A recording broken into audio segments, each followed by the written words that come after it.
Hello, I'm Nito Cobain. Welcome to Side by Side. My guest today was born, as she says, in a family of game changers. Her father was the first black football player at West Point. Her parents were an interracial couple, married on the heels of the civil rights movement. And she built a career in a profession dominated by males. She's now one of the most recognized sports broadcasters on our planet. And she's the anchor of ESPN's flagship show, SportsCenter. Today, we'll meet Sage Steele. Funding for Side by Side with Nito Cobain is made possible by... Here's to those that rise and shine, to friendly faces doing more than their part, and to those who still enjoy the little things. You make it feel like home. Ashley Home Store. This is home.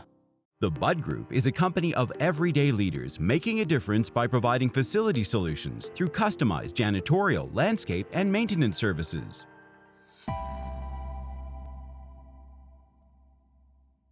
Coca-Cola Consolidated is honored to make and serve 300 brands and flavors locally. Thanks to our teammates. We are Coca-Cola Consolidated, your local bottler.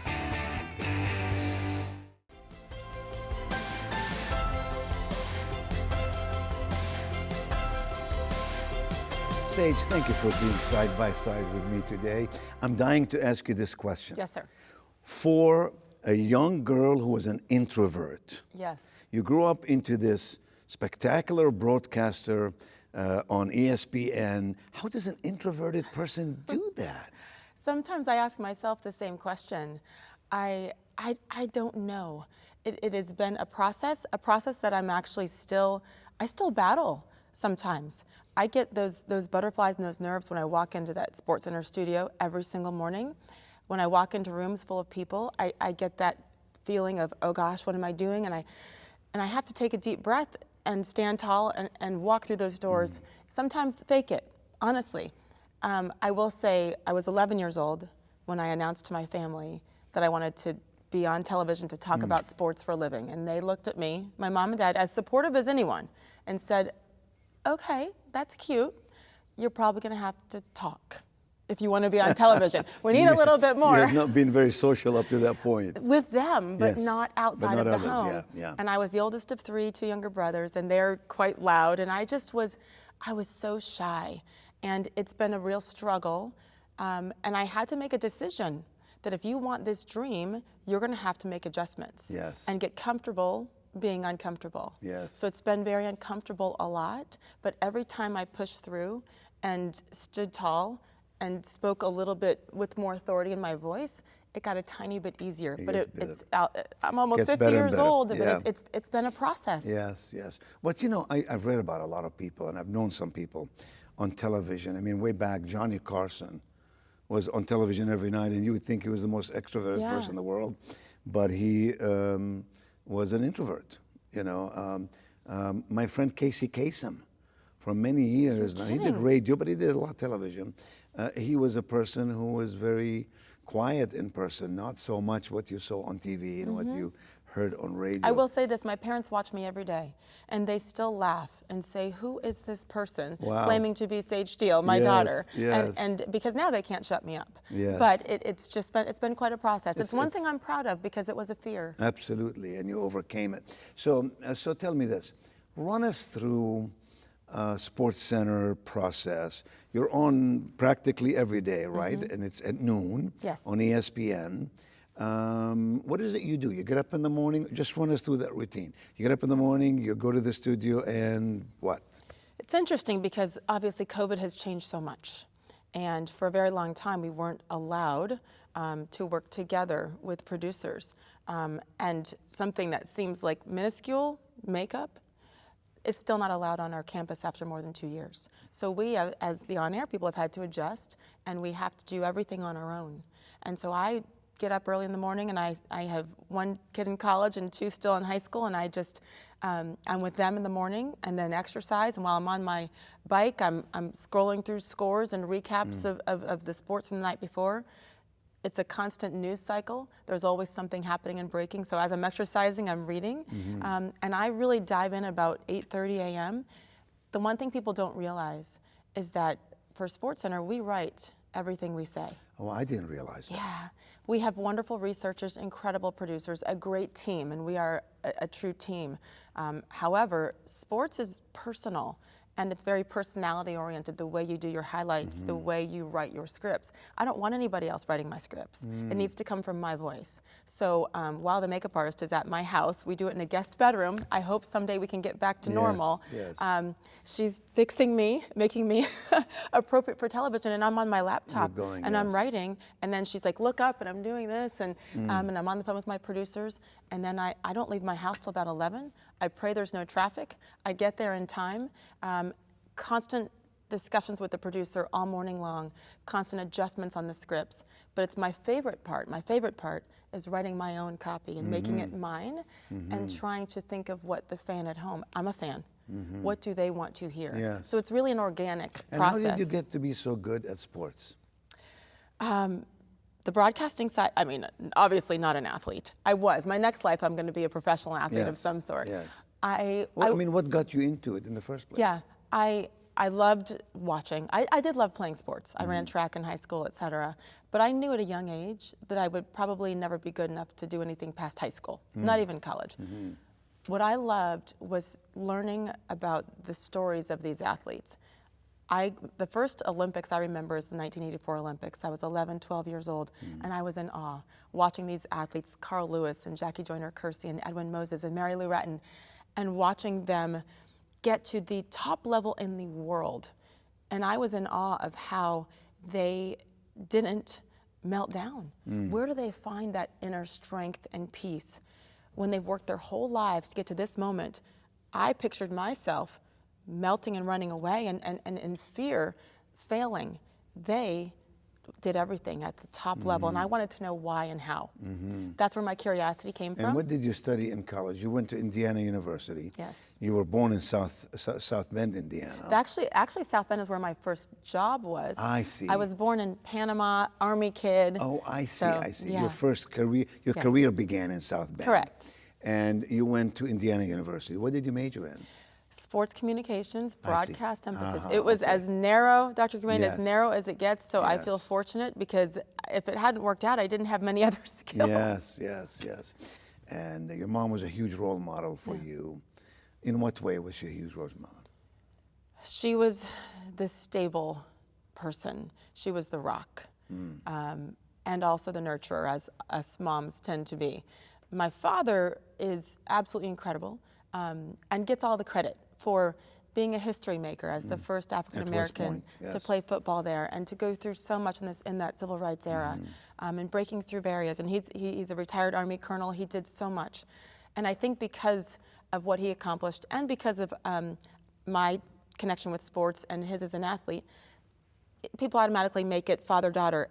And my father is my guy. He's not there, though, as he would say, without my mother's strength and her ability to adjust as we moved not just across the country, across the world with 3 kids and no money. No one's getting rich in the military, right?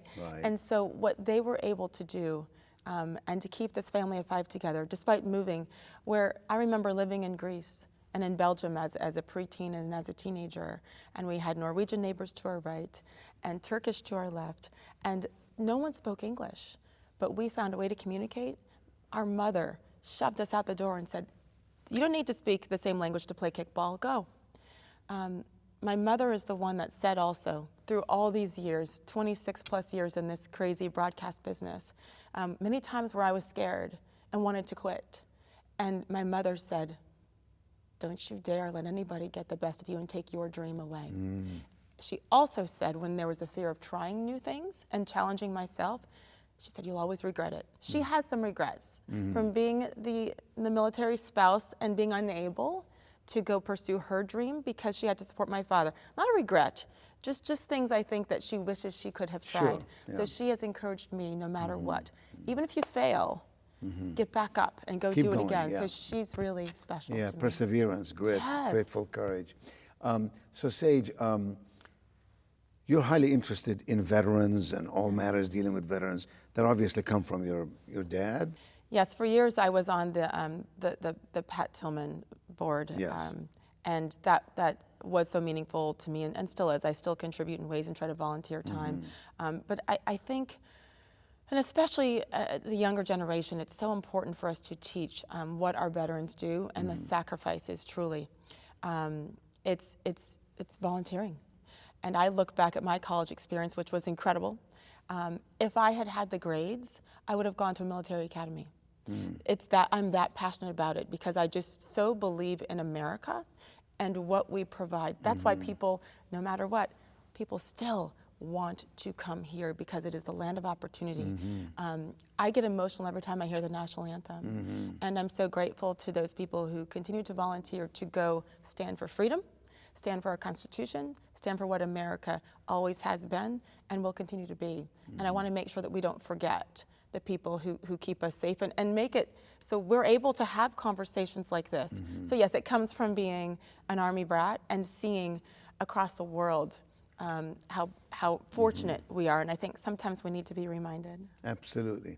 And you've shown a lot of interest in, I think you're involved with the Cancer Foundation, with Coach V Foundation, and is that based in Raleigh, North Carolina? Where is it based? The V Foundation for Cancer Research, well, we kind of have several different homes. Yeah. I mean, New York City, but we have a ton that happens at Duke University. Yes, I see. With the research there, it's been Yes. incredible. Mike Krzyzewski, the head basketball coach at Duke, is a fellow board member who says he recruited me to the board, and I'll take it because no one's recruited me for anything in my life, and if Coach K is recruiting me for something so Yeah, important, that's an honor for you. Absolutely, Coach K and my father were classmates Yes. at West Point, Oh, so I see. that's that connection there in the Yes. late 60s and early 70s. And what the V Foundation continues to do, to me, is humbling. My father has cancer, 2 kinds of cancer. So it hits home, certainly for me. And so we're located really all over the world with the money that we're giving back and hopefully raising. We do a lot of events out in Napa and Sonoma, and the giving is really incredible. Dick Vitale, Yes, I know. ESPN, and what Yes. he has done to raise tens of millions of dollars, especially for pediatric cancer research. So it's really the thing I'm most proud of right now is to help with the V Foundation. I was able to bring my parents with me to the big fundraiser last August in Napa, and to have my father in the audience as he battles, as he continues his chemo treatments. With Coach K by my side on stage as we raise money for millions of people. It's really an honor, and I think that's what I'm most grateful for with my career and my success, which is because of so many other people, is that I have this little platform for who knows how long.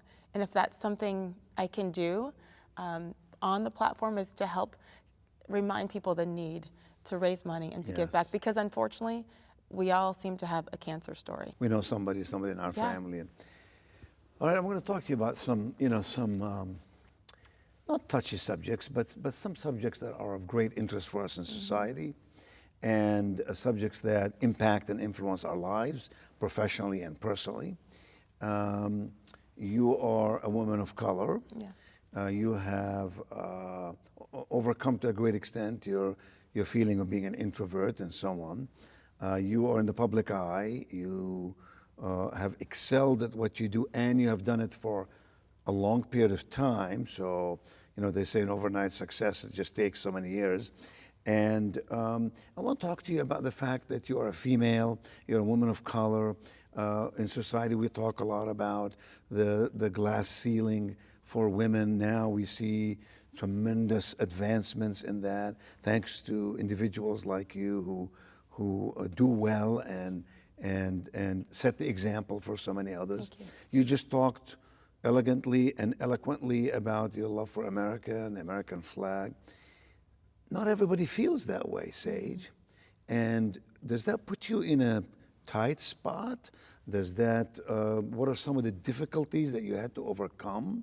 Have you received the kind of respect that you believe you deserve on merit and by design? I guess what I'm asking you is, what is it that you've had to overcome to get to where you are, given really these gifts, they're not necessarily bad things to have some challenges in life. Out of adversity can emerge abundance. Yes. I'm grateful for the adversity I've experienced in my life, made me a stronger person and gave me more sense of initiative and commitment and determination. Speak about those kinds of things that can help us all understand things better. I think the biggest thing I've had to overcome, and this hit me recently, is accepting that it's okay to not be liked by everyone. Very difficult. I have been a pleaser my whole life as the oldest child, the only girl, and I always I wanted to please everyone, my teachers, my parents, everybody, my bosses, my peers. And it's easy for a while, and then when you grow up, and I mean grow up, you know, even when you're in your 30s and 40s, we're still growing. Mature, yes. When you mature and you realize who you are, Yes. and you accept who you are you willing to put that out there? And today's society is so much different than when I started. I graduated from Indiana University in 1995. There was no internet, barely, right? Right, I mean, right. we were emailing and we'd hope it would get there by the next day, you know? Yes. There was no social media, I think, is the biggest part. And so for someone who's always been a pleaser, to have to accept the fact that by being me, not everyone's going to like me, that was devastating. And now I'm fine with it. It doesn't mean that it's not painful at times. Because I'm human and I still feel it. And you care. And I care so much, Yeah. and at times probably too much. Yeah. But to let go of that, it doesn't mean I welcome it. No, no. It just means it's okay. But Sage, you know, we all go through that. I mean, I've years and years of me being on the stage and having so many people in the audience, and for many years people would file these little surveys or questionnaires at the Yes. end, and there'll be 98% of the people loved your presentation. There'll always be those 10 or 12 who just want to demolish your soul. Yes. And I too used to read those and have them affect me, and now you just Instead of focusing on the 98%, Yes. we focus on yes, on the squeaky wheel gets the attention. Yes, and I think that I've had to learn again, especially through social media. At the end of the day, I just think we have to be okay being ourselves, Yes. whatever that means, whoever that person is. And I've had to, over the past few years in particular, really reflect back on everything, but reflect on my why. Why am I in this business? Because I love storytelling and I love sports, and I love when I get to sit down with athletes in particular, and it's easy to talk about their greatness, but what did they need to overcome to get to this point, to become the big world famous whomever? We all have a story, we all have struggles. And for me, it has been being okay, being myself, and Yes. standing tall, even if it isn't popular. What I also have found is that, yes, the squeaky wheel, but for every loud voice, there's probably 10 on the other side who are Sure. just quietly supporting you. And as I've Absolutely. gone through some things quite publicly, what I've heard privately, tens of thousands of emails and notes from people I'll never meet Yes. because they're all over the world saying, you do Keep you. on keeping on, Yeah, you're doing and well. that right there, Yeah. it's not about me. Right. I have 3 amazing children. It's about showing them that it's okay to be you, even if it doesn't seem Yes. cool. But it's about all the people I'll never meet to say, yeah, this is a little uncomfortable, but you have to be true to yourself. Be kind, lead with kindness, but be true to yourself. And I believe at that point, when it's all said and done, when I'm off the stage and out from being in front of the Yes, camera, yeah. that's what I know I'll be able to live with myself, is that I was Absolutely. true to me. And as long as one is relevant, right? As long as you're bringing value and relevance and you're doing your Doing best. it the right way. Yeah, that's Yes. what matters. But tell me about the fact that you're a female and a woman of color. Did that stop you in any way? Did you ever pay attention to that? I never did. Okay, so because you- my parents raised Yes, us just, yes. and again, the military, it was the Yes. best upbringing because it's it's the true definition of diversity. Yes. In every aspect, and it's the most welcoming world, I think, anywhere that people don't understand unless you're in it. You're moving, you're adjusting, and if you don't accept everybody, I mean, you know what it feels like to be on the outside. So getting into it, the only thing I think that stood out to me the most when I decided I wanted to do this as a young kid, and then in college, there were no women, certainly. Exactly. And so when I would go into the NBA locker rooms or NFL Yes. locker rooms. I was always the only woman. But I knew my stuff. And I knew, what I did was I prepared more because I was afraid that the guys would say, would test me. Yes. And trust me, when I write the book someday, Yes. there were They many tested tests. you for sure. There were many tests along the Yes, way. of course. Some of them I can't even say out loud. There were a Yes, lot of tests. yes. But every time I passed the test Yes. because I knew my stuff. And what I actually found is when I got into those locker rooms and there were 25 or 30 men around me and we're battling for position to get our microphone in there, my voice was different. My questions were usually better because I had prepared more and I knew I had to be better. I found that being a female in a male-dominated industry, because I knew my stuff, was an advantage. And those guys and those players and those coaches respected me more because they knew I had done a lot more homework than a lot of my male counterparts. Nothing against them. I just felt this extra pressure to make sure I was, oh yeah, another girl, see? So to me it was an advantage. Yes, yes. I think the race issue has become more prominent more recently. And I think that's unfortunate, and that's a show for another day. Yes. I think the combination has actually helped me because I am different. And there have been times, and even I've some friends, and it broke my heart, friends, peers, who I would hear through the grapevine, we know why she got that job. Female, woman of color, sports, check, check, check. HR departments love people like But her. you've been at this for a long time. That's the key. And it's nothing about me in particular. It's anyone who comes in and maybe we do check some boxes, but that only gets you so far.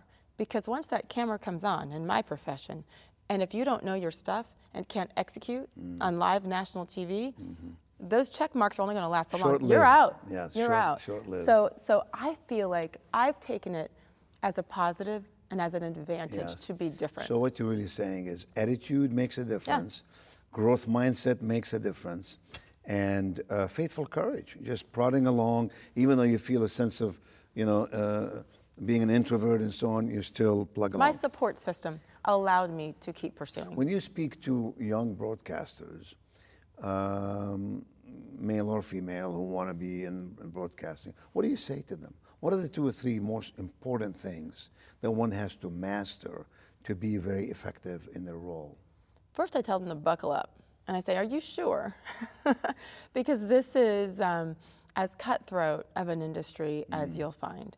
I do think their timing is good in many ways because there are so many more opportunities than when I was coming out of school. More channels, cable, et cetera, et cetera. Everywhere, the internet. You can be hired to run, the social media platform and be the face of that on Twitter, on Instagram. There are these jobs out there that never existed. So I think that is definitely a benefit. But to me, I ask them why. Why are you doing this? And I'm kind of tough on them sometimes, and they don't always like my answer. But if it's because it seems cool, that only lasts so long. Or ego, or... Yeah, and you get to meet some cool, because yes, those parts are great, but again, Yes. it only lasts so. What is your why? My why is because I wanted to get to know what made these people great, especially the tough times. That's just my why, but what's your why? And is it to tell the stories of the highlights? Is it just basketball? What is it about basketball? Give me your why, and then how do you plan to do it? Because there's a lot of you now. So I think at the end of the day, you will stand out if your why is in line, not with what it should be, because that's subjective, Yes. certainly. And But by it why can't you be the mean, cool thing. By why you mean purpose in life, vision for your future, what keeps you your going, vision? what Yes. inspires you and motivates you. And then you have to choose to do it the right way, and by that I mean professionally. I say to young women, how you present yourself matters. I don't care what industry you're in. And young men, when you walk into that room, what are we wearing? Are we looking people in the eye? Like Yes. those really basic things that I Yes. think are taken for granted. How to connect with people and so on. Yes. The camera is a very difficult medium for many people because, speaking to an audience, you're literally sitting there, moving from camera 1 to 2 to 3. You're trying to think about what you're going to say and so on. What do you find is the most difficult thing about doing SportsCenter every day in terms of communicating with the audience? Not thinking about the fact that there could be several million people watching. Yeah. I just can't think about it. You think about one person watching you, My and you're first- talking to that person. Yes, And that was the best advice that someone gave me when I was first getting into the business, when I was working in South Bend and finally got my first opportunity to be on camera, because I came in as a producer and a writer. That's all that they had for me, and I just was like, whatever it takes, I'll do. I was editing, I was shooting, I did everything but on camera. And then when I got on camera, I've always talked too fast. And now I think my bosses have given up. That's just who she is. Yes. In order to make it seem natural, though, what I did was I would look at that camera and I would picture my father. I see. And like I was talking to my father about the Warriors and the Lakers game. Yes. And oh my gosh, Dad, did you see what happened? Yes. Let me tell you what Stephen Curry did with 10 seconds left. And so I pictured my dad's face at the top of the camera like I was telling him the story. That's brilliant. And to bring it down and not try to be so rigid, because Yes. people at home don't want that. They want someone who tells a story and it's natural. So picturing my dad, just Helped like a I lot. used to when I was a kid, yeah. Helped a lot. That makes a lot of sense. Well, we can talk for hours about all these experiences. I just want you to know, thank you for being with me today. Side by side, Sage, you're changing the world in your own way, and you're making a big difference for all of us. Thank you for being This here. is an honor for me to be with you, so thank you. Thank you very much. Funding for Side by Side with Nido Cobain is made possible by Here's to those that rise and shine, to friendly faces doing more than their part, and to those who still enjoy the little things. You make it feel like home. Ashley Home Store. This is home. The Bud Group is a company of everyday leaders making a difference by providing facility solutions through customized janitorial, landscape, and maintenance services.